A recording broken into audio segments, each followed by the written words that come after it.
May babaeng umibig at namatay siya ng 3 beses sa loob ng 1 linggo. Hindi aksidente. Hindi sakit. Kulam pag-ibig. Pero ang pinaka-nakakakilabot. Ang taong umorder ng kulam ay buhay pa hanggang ngayon at nanonood ng kwentong ito. Silencio de 2 segundos panandang pandigdag sumdi respiro pesada. Simulan natin sa araw na binuhay siya ng anting-anting mula sa loob ng kabaong. Noong Pebrero 14 na, 2022, Valentine's Day, galing pa lang sa Dubai si Lee Marie Santos, 28 anyos, dalaga, bagong galing sa 3 taong kontrata bilang domestic helper. Matangkad, morena, mahaba ang buhok na laging nakaponytail at may maliit na tiltil sa kaliwang pisngi na laging pinupuri ng mga amo niya roon. May dala siyang 3 malaking balikbayan bots na puno ng tsokolate, pabango, at dami panregalo sa pamilya sa Quezon City. Masaya siya. Sa wakas, makakauwi na siya. Sa wakas, makikita na niya uli si Marcos, ang nobyo niyang 3 taon niyang hinintay. Pero hindi alam ni Lee na may nakasunod sa kanyang anino mula pa sa NAI Terminal 3. Habang naghihintay siya ng sasakyan sa arrival area, biglang nanlamig ang mga kamay niya kahit mainit ang hapon. Parang may humihila sa dibdib niya. Tiningnan niya ang cellphone, may text si Marcos. Happy Valentine's, mahal. Sunduin kita. Ngumiti si Lee. Pero habang nagtatype siya ng sagot, biglang nawala ang lakas ng mga tuhod niya. Nahulog ang cellphone. Natumba siya sa semento. Walang mali. 2 security guard ang tumakbo palapit. Miss, tinawag nila ang ambulance. Walang pulso. Walang hininga. Tinakpan ng kumot ang katawan ni Lee at dinala sa ospital na malapit sa airport. Sa emergency room, ay dineklara siyang dead on arrival. 4 oras 27 minuto ng hapon, Pebrero 14 na, 2022. Valentine's Day. Patay daw sa attack sa puso ang 28 anyos na Ebli. Sa morgue ng ospital, inilagay si Lee sa malamig na drawer na may numerong 214 na. Tinakpan ng puting tela ang mukha niya. Walang umiyak na kamag-anak pa kasi hindi pa nila alam. Tahimik lang ang buong kwarto maliban sa tunog ng aircon at amoy formalin. 10 oras 15 minuto ng gabi. May nurse na nagro-rounds. Narinig niya ang mahinang katok mula sa loob ng drawer 214 na. Akala niya guni-guni. Lumapit siya. May katok uli. 3 beses. Dahan-dahan niyang binuksan ang drawer. Biglang umubo si Lee. Matindi. Para may naipomplema sa loob ng 3 oras. Bumangon siya ng tuluyan, hinang-hina, basa ng pawis ang buong katawan kahit sobrang lamig sa loob. Nakatingin lang ang nurse, nanlaki ang mga mata, natumba sa sahig. Tumakbo siya palabas habang sumisigaw. Patay na yun. Patay na yung kanina. Tumakbo ang mga doktor. Tinakbo uli si Lee sa ER. Binuhay uli ang monitor. May pulso na uli. Mahina pero buhay. Tinanong siya ng doktor, Miss, ilang oras ka nawalan ng malay? Sagot ni Lee, mahina pero malinaw. Hindi ko alam, parang natulog lang ako. Habang nilalagyan siya ng oxygen, napansin ng isang nurse ang leg niya. May manipis na itim na sinulid na nakapulupot, harang laso. Hinawakan niya para tanggalin, pero hindi maalis.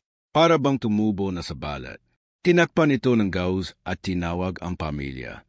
Nang dumating ang nanay ni Lee, umiyak ito ng umiyak. Pero nang makita ang mga mata ng anak, natigilan siya. May kakaiba. Harang may ibang nakatira sa loob ng katawan ni Lee. At sa ilalim ng gauze sa lig, nararamdaman ng ina ang mahinang pagtibok ng itim na sinulid na iyon. Parang may sariling puso. Hindi pa alam ng pamilya na hindi iyon ang huling pagkamatay ni Lee. Ito pa lang ang una. Kabanata 2, ang gayuma na naging kulam. Bago pa man maging patay na buhay si Lee sa NAIA, may 3 taon siyang naging alipin ng pag-ibig na hindi naman talaga para sa kanya.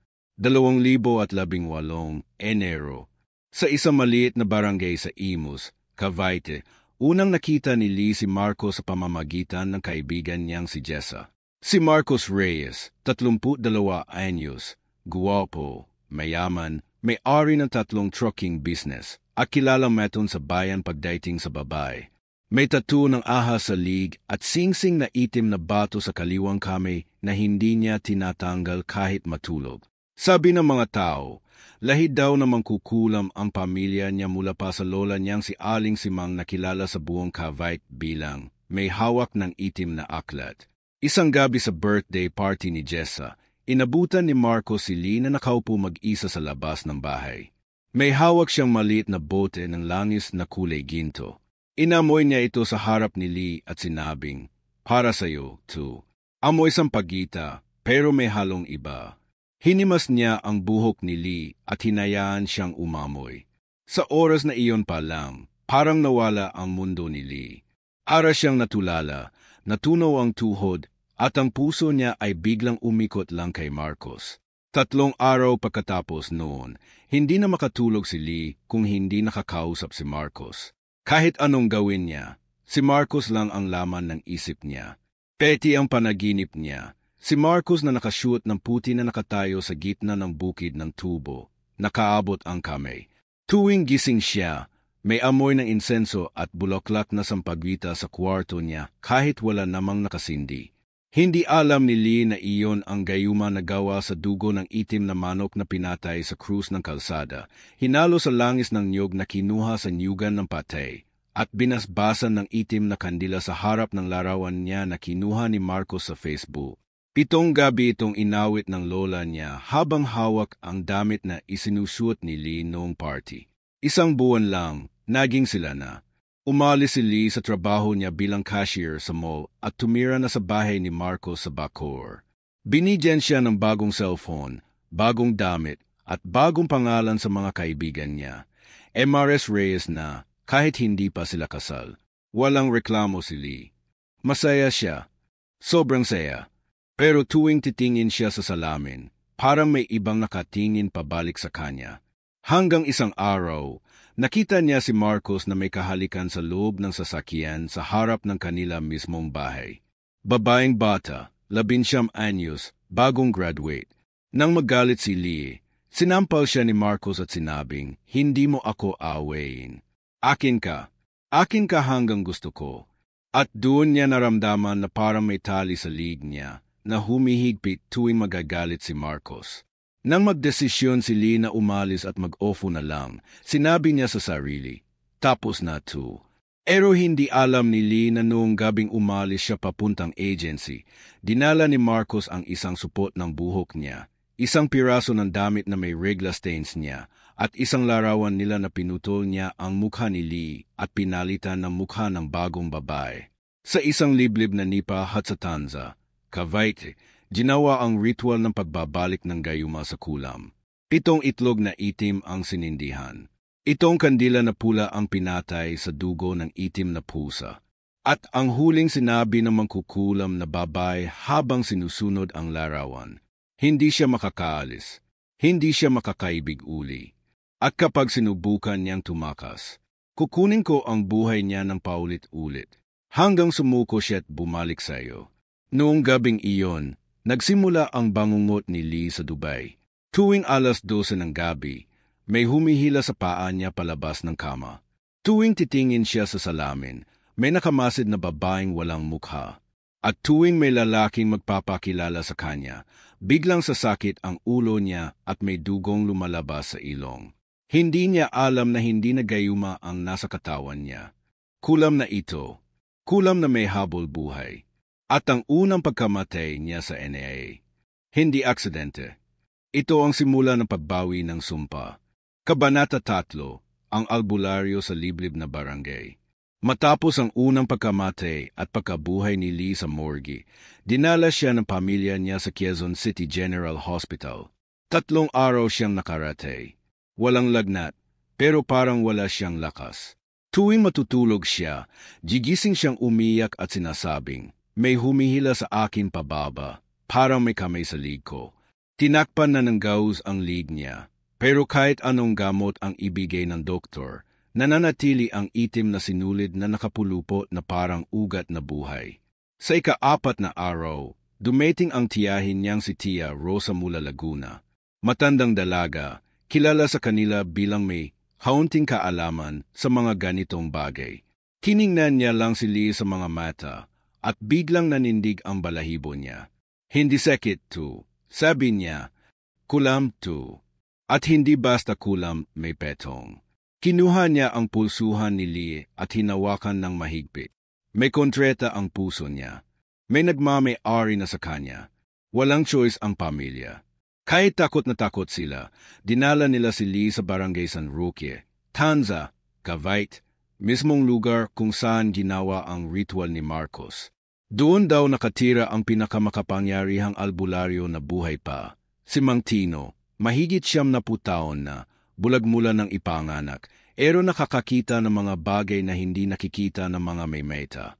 Gabing iyon, Biyernes Santo, hating gabi, dinala si Lee sa isang kubo sa gitna ng palayan. Walang kuryente. Kandila lang ang ilaw.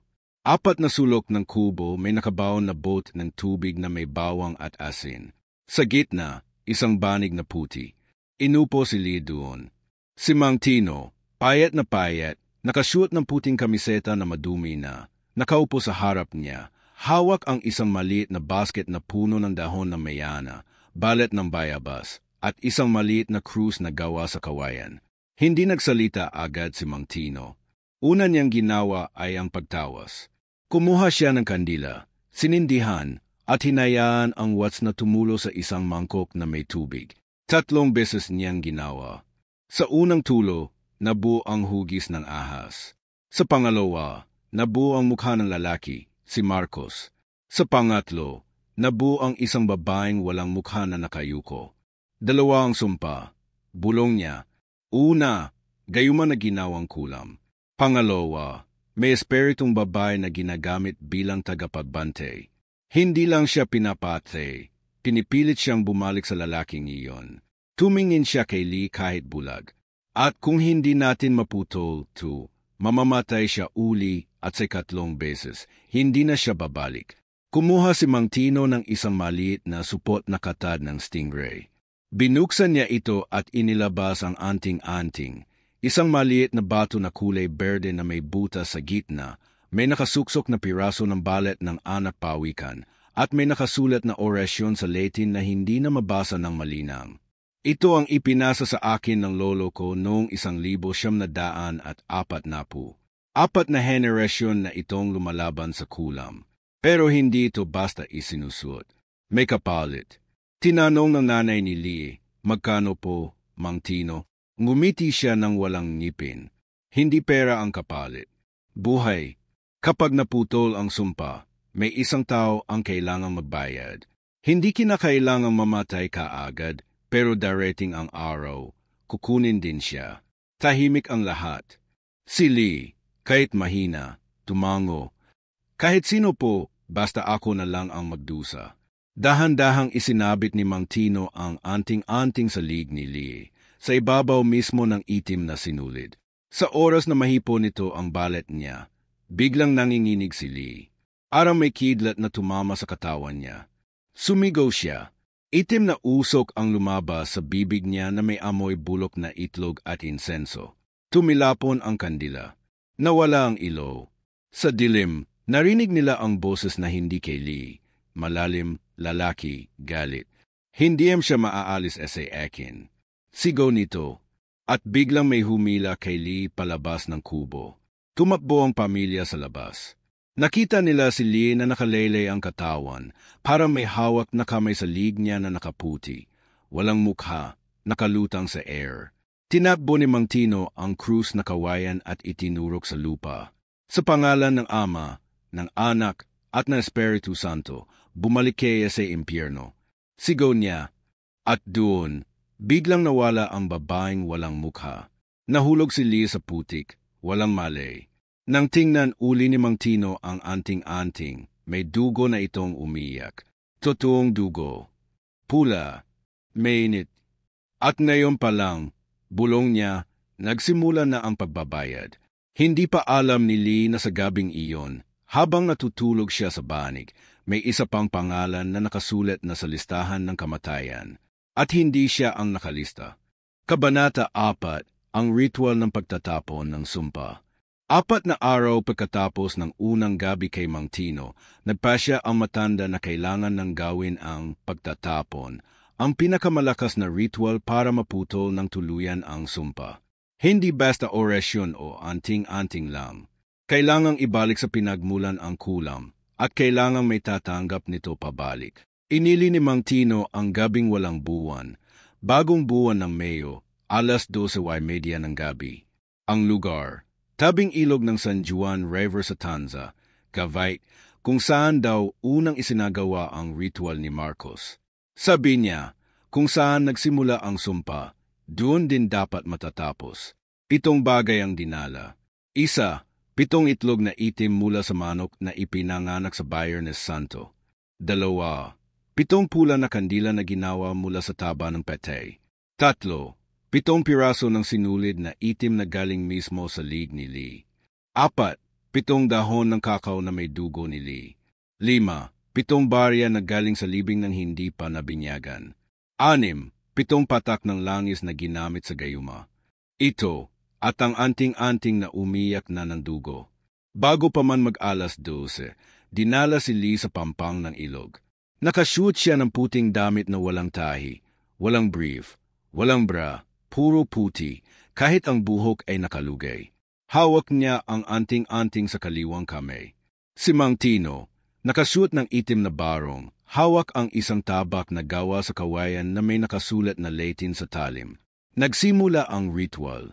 Una, hinukay ni Mang Tino ang maliit na buta sa tabing ilog, 7 pulgada ang lalim. Inilagay niya roon ang 7 barya at tinakpan ng lupa.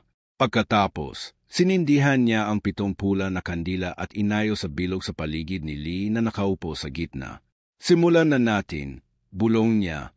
Binigkas niya ang unang orasyon, Latin na mula pa sa mga prayer noong panahon ng Kastila.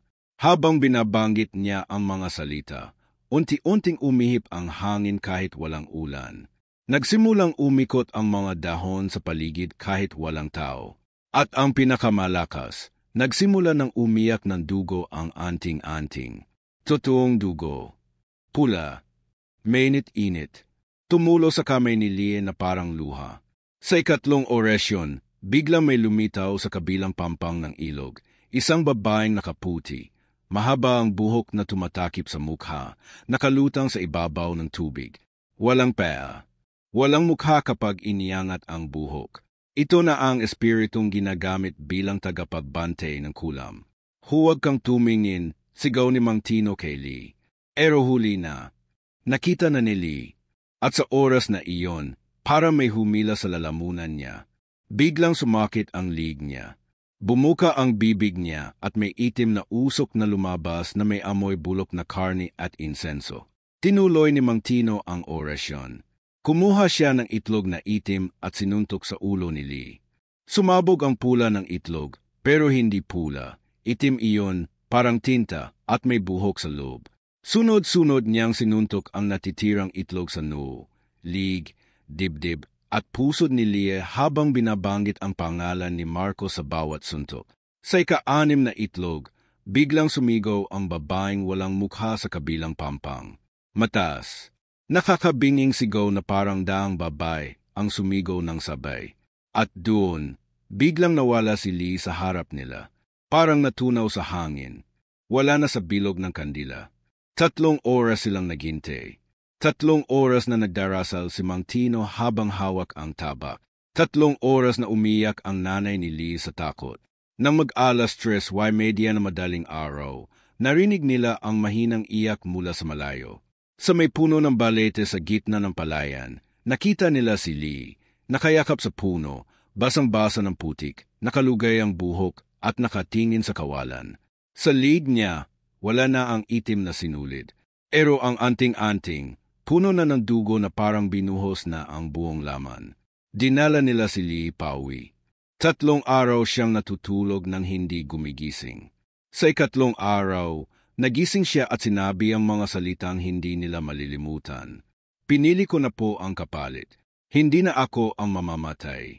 At sa gabing iyon, habang natutulog ang buong barangay, may isang sasakyan sa Let's na biglang nawala ang preno. Bumangga ito sa truck. Walang nakaligtas. Ang pangalan ng driver, si Marcos Reyes. Nakasuot pa rin ng singsing na itim na bato. At sa bulsa niya, may larawan nila ni Lee.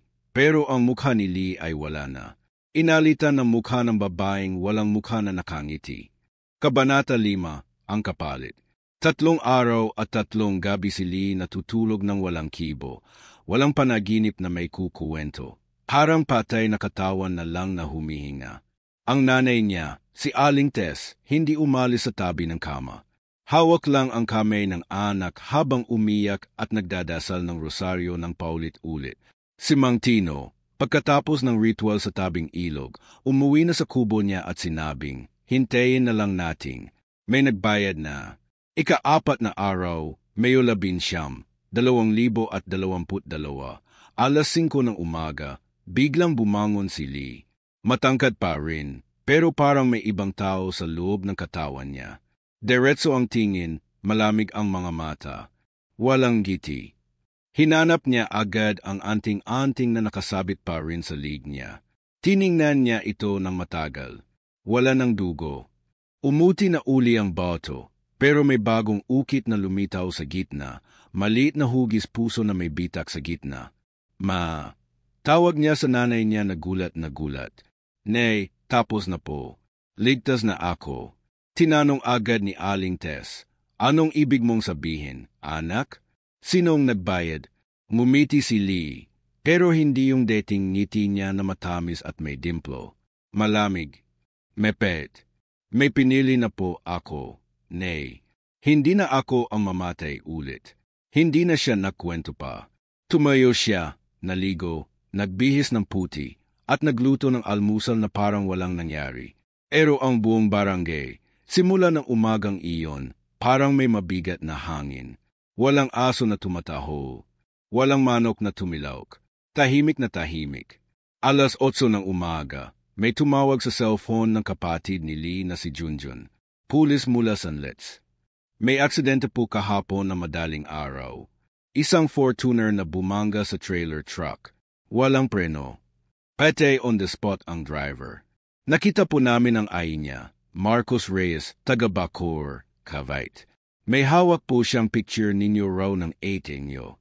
Gusto lang po namin i-confirm kung kilala ninyo. Nang marinig iyon ni Aling Tess, natigilan siya. Tumakbo siya sa kwarto at tiningnan si Lee na kalmado pa ring kumakain ng kanin at itlog. Lee, si Marcos. Tumango lang si Lee. Walang luha. Walang pagsisisi. Kapalit po niya, nay. Sabi ni Mang Tino, kailangan may magbayad. Pinili ko siya. Kasi siya naman talaga ang may kasalanan. Hindi na nagsalita pa ang nanay niya. Yumakap lang siya sa anak ng mahigpit. Natatakot pero nagpapasalamat. Nang dumating ang burol ni Marco sa Bacoor 3 araw pagkatapos, umunta roon ang buong pamilya ni Lee, hindi para magluksa, kundi para makasiguro. Sa kabaong, nakita nila si Marcos. Guwapo pa rin, pero may kakaiba. Nakangiti siya, arang natutulog lang. Sa bulsa na Amerika niya, may nakatiklop na larawan nila noon ni Lee noong Valentine's 2020, pero ang mukha ni Lee ay pinutol at pinalitan ng mukha ng babaeng walang mukha na nakangiti ng malapad, arang nakatingin sa kanila. Sa ibabaw ng kabaong, may maliit na supot na itim. Binuksan ng kapatid ni Marcos. Laman, ang singsing na itim na bato na lagi niyang suot. Erong gayon, basag na ang bato sa gitna, at sa loob ng basag, may nakasulat na maliit na papel na may dugo. Salamat sa kapalit, mahal. Huli na para sa iyo. Umuwi ang pamilya ni Lee nang nanginginig. Pero si Lee, tahimik lang. Parang wala ng takot. Arang nanalo na siya. 1 linggo pagkatapos ng libing, nagbalik sa normal ang buhay niya. Nag-apply ulit siya bilang domestic helper, pero sa Canada naman gayon. Natanggap agad. Nag-impake siya. Nagpaalam sa pamilya. Ngiting-ngiti siya habang nag-aayos ng gamit. Pero isang gabi bago siya umalis, nagising si Aling Tess sa mahinang tunog sa labas ng bahay. Pumunta siya sa kwarto ni Lee.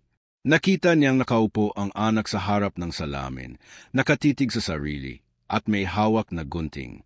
Lee, anak, anong ginagawa mo? Dahan-dahang lumingon si Lee. Ngumiti siya, pero ang ngiti na iyon, hindi na niya kilala. Nay, okay lang po. May hinintay lang ako. At doon niya napansin, sa salamin, dalawang mukha ang nakikita niya. Si Lee sa harap, at sa likod ng ulo niya, may isa pang babae na nakayakap sa kanya, walang mukha, nakangiti ng malapad, at may hawak na itim na sinulid na dahan-dahang ibinabalik sa lig ni Lee. Hindi na nakagalaw si Aling Tess. Hindi na siya umimik, kasi alam niya, hindi pa tapos ang kapalit. May isa pang buhay na kailangang kunin. At sa pagkakataong ito, hindi na si Marcos ang target. Isang taon na ang lumipas mula nang may libing si Marcos. October 31, 2023. Andes, gabi ng mga patay. Si Lee, gayon ay 30 anyos na, nakatira na sa Winnipeg, Canada. May bagong trabaho bilang caregiver sa isang nursing home. May bagong buhay. May bagong ka-live-in na Canadian na lalaki na mabait at hindi naniniwala sa kulam, aswang o anting-anting. Tahimik na ang buhay niya. Walang bangunggot. Walang itim na sinulid. Ang anting-anting na ibinigay ni Mang Tino, inilagay niya na lang sa maliit na altar sa kwarto niya sa Canada, kasama ng sto, nino at berhen ng Antipolo. Pero tuwing Undes, kahit nasa ibang bansa na siya, nararamdaman niya pa rin ang lamig. At tuwing titingin siya sa salamin pagkatapos maligo, parang may isa pang anino sa likod niya na mabilis na nawawala. Noong gabing iyon, 11:00, nagring ang cellphone niya. Unknown number. Positibo 63, Pilipinas. Sinagot niya. Walang nagsalita sa kabilang linya.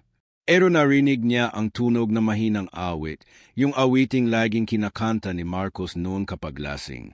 Kahit maputi na ang buhok ko. Bigla niyang binaba. Tumibok ng mabilis ang dibdib niya. Pero nang tignan niya ang screen, walang miss call. Walang record. Arang guni-guni lang. Kinabukasan, All Saints Day, nag-video call ang nanay niya mula Quezon City. Lee, anak, okay ka lang ba diyan? May kakaiba kasi dito sa bahay mo. Ano po, nay? Yung altar mo, yung anting-anting biglang umiyak ulit ng dugo kahapon. At may bagong larawan sa ibabaw ng mesa mo. Hindi namin alam kung saan galing. Inakita ng nanay sa kamera. Larawan nila ni Marcos noong 2019. Erong gayon, may tatlong mukha na. Si Marcos, si Lee, at sa gitna nila, nakayakap sa kanila, ang babaeng walang mukha na nakangiti ng malapad. Sa ibaba ng larawan, may nakasulat na pulang tinta. Salamat sa kapalit, mahal. Oras na. Natakot si Lee, pero pinilit niyang ngumiti. Baka guni-guni niyo lang po, nay. Itapon niyo na lang yung larawan. Pero ng gabing iyon sa Canada, habang natutulog siya, nagising siya sa tunog na mahinang katok sa bintana. 3:00 na madaling araw. Snowing sa labas. Walang tao. Bumangon siya. Pumunta sa banyo para maghilamos. Binuksan niya ang ilaw. Tumingin siya sa salamin. At doon niya nakita. Sa salamin, 2 Lee ang nakatayo. Ang isa, yung Lee na kilala niya, natatakot, nanginginig. Ang isa, nakangiti ng malapad, walang meta, walang ilong, walang bibig na malinaw, pero nakangiti pa rin. Dahan-dahang lumapit ang Lee sa salamin, yung Lee na walang mukha. Hinawakan nito ang pisngi ng tunay na Lee. At sa unang pagkakataon pagkatapos ng 1 taon, narinig niya ang boses na iyon, boses ni Marcos, pero mula sa bibig ng babaeng walang mukha. Salamat, mahal. Inili mo ako magbayad. Pero hindi lang ako ang kapalit. Ikaw din. Biglang nawala ang ilaw sa banyo. Nang bumalik, wala na sa salamin ang babaeng walang mukha. Pero sa lig ni Lee, naroon na ulit ang itim na sinulid. Mas makapal, mas mahigpit, at may maliit na singsing na itim na bato na nakasabit sa dulo.